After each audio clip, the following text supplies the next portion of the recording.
Hello and welcome to yet another episode of The Ordinary People, the Top People. Guys, today's guest is someone who needed a hit in his life, who needed a fall in his life to rise up, and now he's doing so well. He has risen so high that even it's not only in Hong Kong but around the world. He's famous. People know him. He has become a brand. And more importantly, he's doing for the community. So guys, hats off to this guy. And in this episode, listen to his story and let's get inspired. Love you all.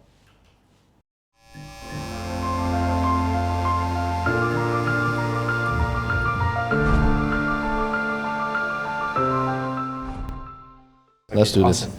Hello and welcome to yet another episode of The Ordinary People, the Top People. Guys, today's guest is someone who I knew was there until I found out wow about him, right? So all of a sudden this guy was like, everywhere.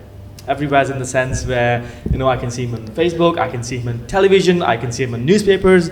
And at that moment, I tell myself, hey, I know this guy. I was proudly saying that I know this guy. Before that, yes, I know this guy, right? But after that, something so incredible that he did, that it even forced person like me, like people like me, to say, you know what, I know this guy and I like to know him more.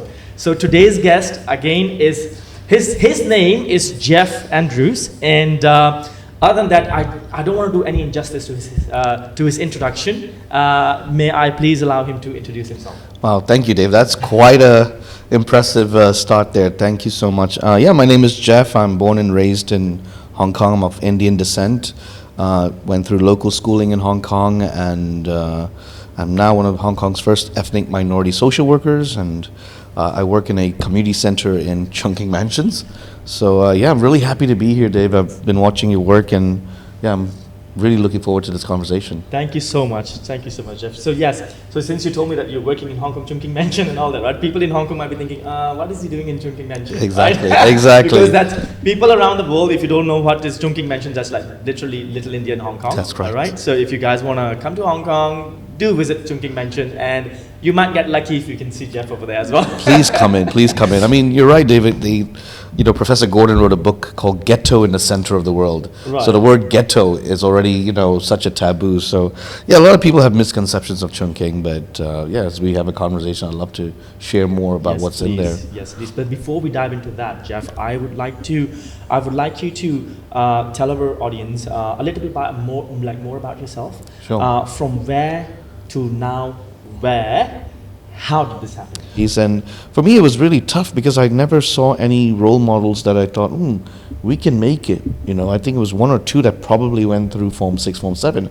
So at that time, many in our community started to either follow their dad's businesses, follow their dad's work, go into security construction, or worse. Around us, there were gangs, drugs, all sorts of really bad influences, and the environment was so tough.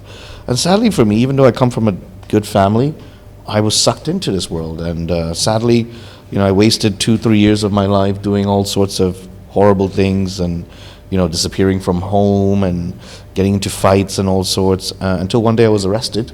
I'll never forget that day because sometimes we do go through racial profiling, but this day I did something wrong and I was arrested.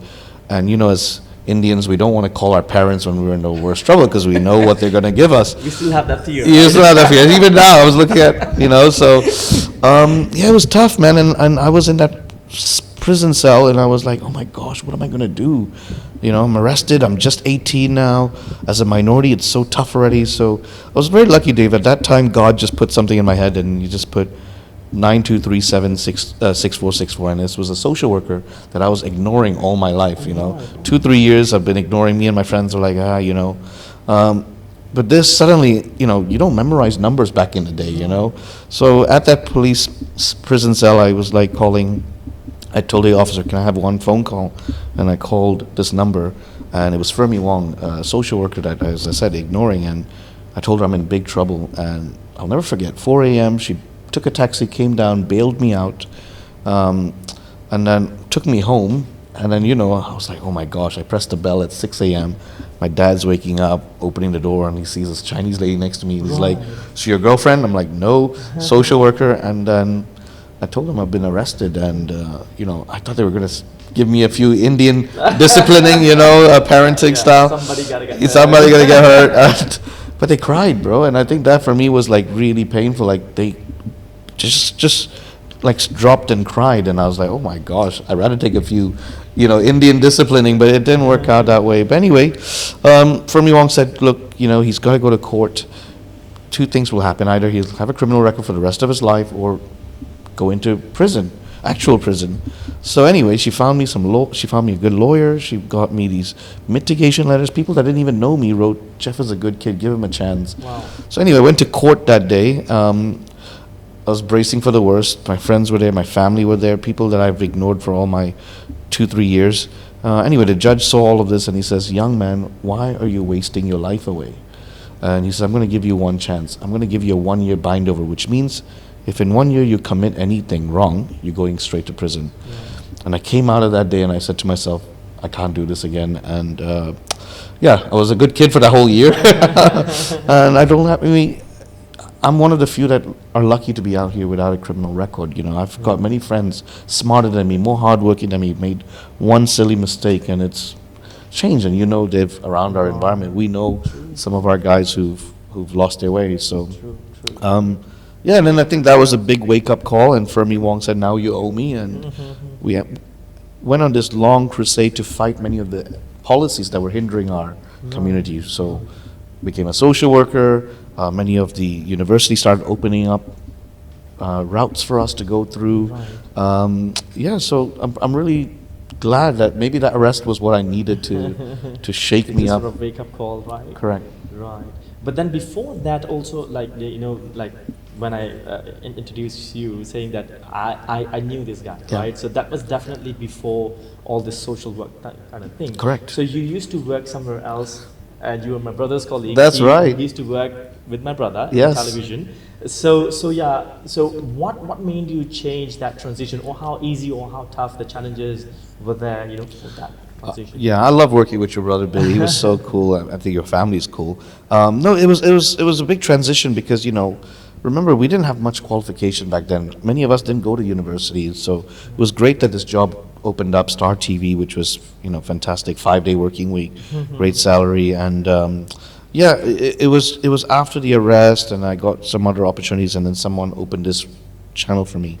But you know what, Fermi Wong kept telling me during my time at Star, go back to school, study in the evenings, but I never took her advice. Right. I just thought, no, I'm good here.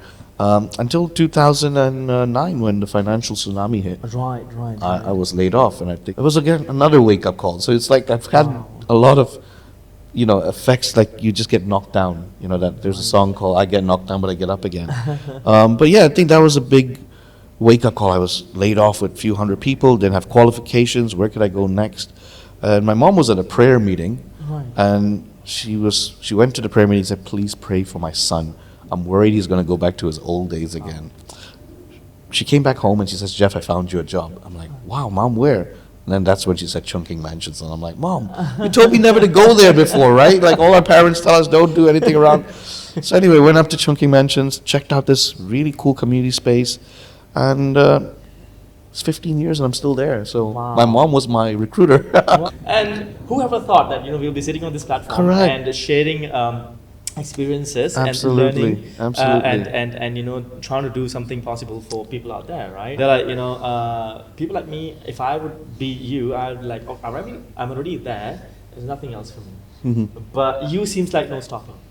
Absolutely. I just want to know what is upcoming. Or before that, could you tell me something little bit more about what you're doing? Because I know you're doing something for the refugees. That's right. Chungking Mansion and all that. Yeah. Before we dive into the future plans, can you tell me what is happening now? Sure. I mean, with just like I'm sure Aruna would tell you, like things just come to you after you become like a community member, and I'm so grateful for this because I remember Fermi Wong helping me, and now I feel like I have that responsibility to help someone else, and I think this is what we do.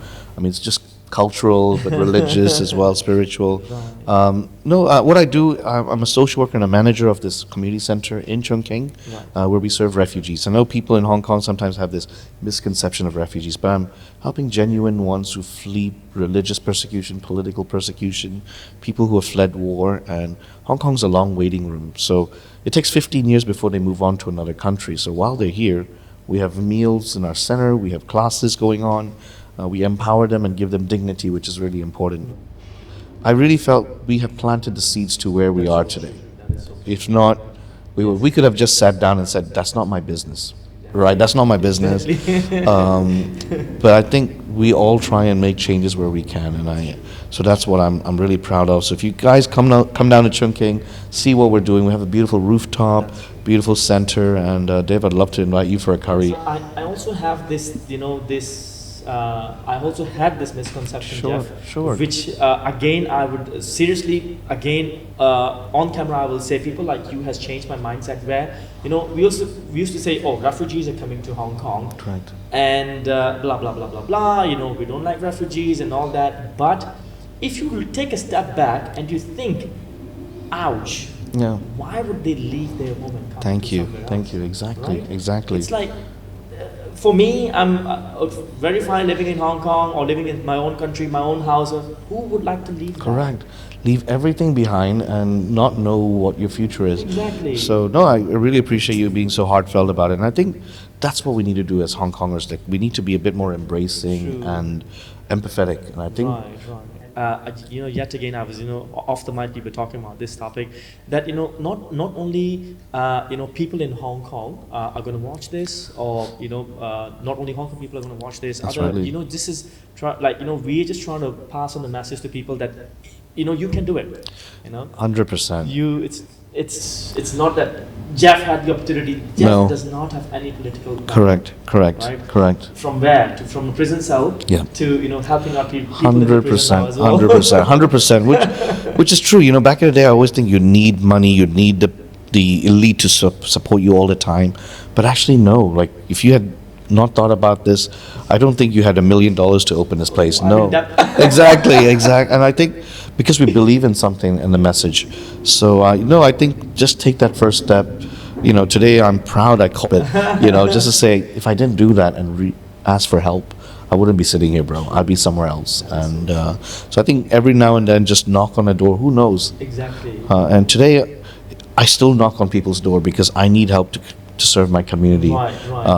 Which is what I want to tell you about my next plan. Yes, please. So I'm so grateful that I like I said, I have a wonderful Sikh gentleman that's donated his flat to my organization, and it's right next to us in Chungking Mansions, and we're about to create Hong Kong's first ethnic minority museum. So I'm really proud to announce that here. Wow. Yeah. So I think it's important because not many of our contributions in history has been mentioned in local textbooks. Right.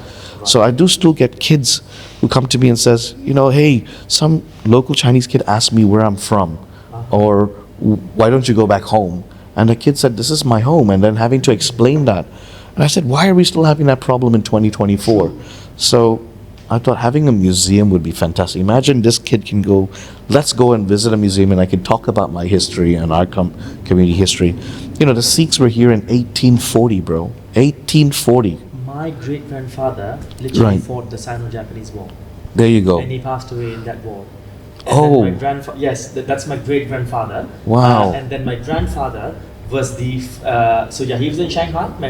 Then they had to go back to India, and then he was the first priest in the Gurdwara. Okay. Sikh temple, he was the first priest. And that's my family history, and yet again I have to explain to people. See, so that's so beautiful what you just said. Your great-grandfather sacrificed for Hong Kong, and I think those stories are not told enough. And I'm so excited, Dave, to create this museum. I'm still working on it. We don't have like you a single dollar right now, but hope through this message maybe people can be touched and say, hey, I'd like to partner with you. So yeah, that's we're planning to call it the Diversity Hub, Hong Kong's first ethnic minority museum. So excited for that. Let's see what changes can happen after that. Awesome. I really hope that this step taken in Hong Kong can inspire the people around the world as well. Yeah. That if we can do it in Hong Kong, then you guys can do it over there as well. Correct, correct, You know? correct. Super awesome. Yeah, so I think we should be proud in our history, our of course. you know, and our diversity. So, yeah, I'm so excited to announce that here. Thank you Yeah. so much. Thank you so much for sharing all that. But Jeff, time is a limit. Of course. I'm going to be talking to Jeff. I'm going to catch Absolutely. him after the mic. That's for sure. Yeah. But yeah, for you guys until now, that would be all. Before we leave, Jeff, a message for the youngsters, the people who needs this message. I think I just want to, inspire the young people, especially the young people. I think we're so, concentrating on our own like social media and what's around us, and maybe we always feel like this is not my business. But I think when you do take that first step and start to make change for yourself and the community, so many things will happen and good things will follow. And I'm really excited to be here today, and I look forward to having more of you guys come and visit me in Chongqing and come and hopefully be the next guest here, and I get inspired by all the content you put out. So looking forward. But then yes, thank you once again. Thank you, Jeff, Dev. Looking and, forward. See you guys next time. Bye.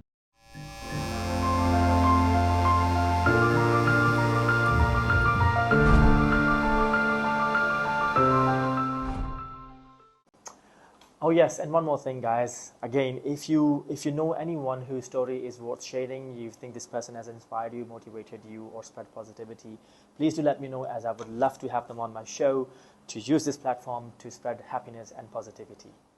Cheers.